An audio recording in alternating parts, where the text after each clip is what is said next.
So for this next one, I'm just going to challenge you to think a lot right here at first.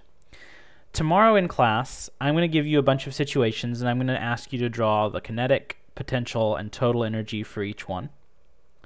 So you're going to get to practice all that with the bulldog on the skate track.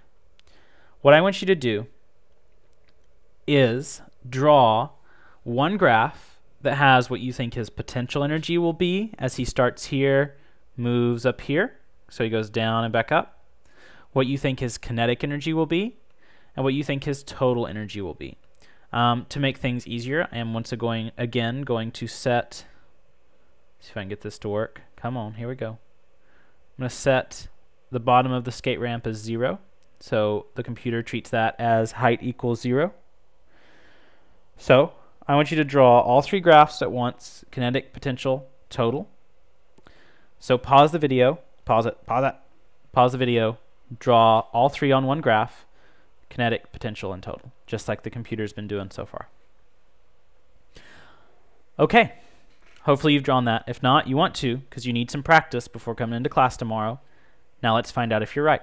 So I'm going to let this run, and you'll get to see what it draws for potential, which will be in blue. Kinetic will be in green, and total will be in the kind of gold yellow color. Here we go.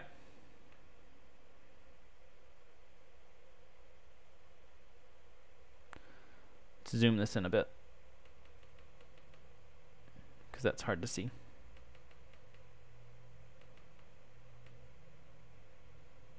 There we go. So notice his potential when he's at the top is a lot, comes to the bottom of the track, 0 potential, back up to lots of potential.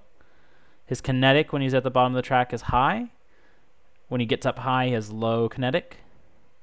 High kinetic at the bottom, low kinetic at the top. And his total mechanical energy stays the same the whole time. So you're going to be expected to do something like this. If I gave you a situation like the dog, you got to be able to make this graph just out of your head from scratch. That's what we're going to do. Sorry about the clicking I had to do there. The graph looked weird for a second. I had to adjust its scale. It had the maximum way too high for this situation. Okay, so I'm going to, just to finish this out, turn the thermal energy on, and we'll watch what happens. Here we go. I need to set some friction on that graph. Go ahead and turn it on before I set the friction, because it's going to start immediately. So we're watching the thermal energy, and here comes the friction. So watch what happens. The dog is going to slow down. His total energy is staying the same, but that thermal energy caused by friction increases until all of his energy is turned into thermal energy. He has no more velocity. He just has that thermal energy. And that's it. See you tomorrow in class. Be ready to draw these graphs.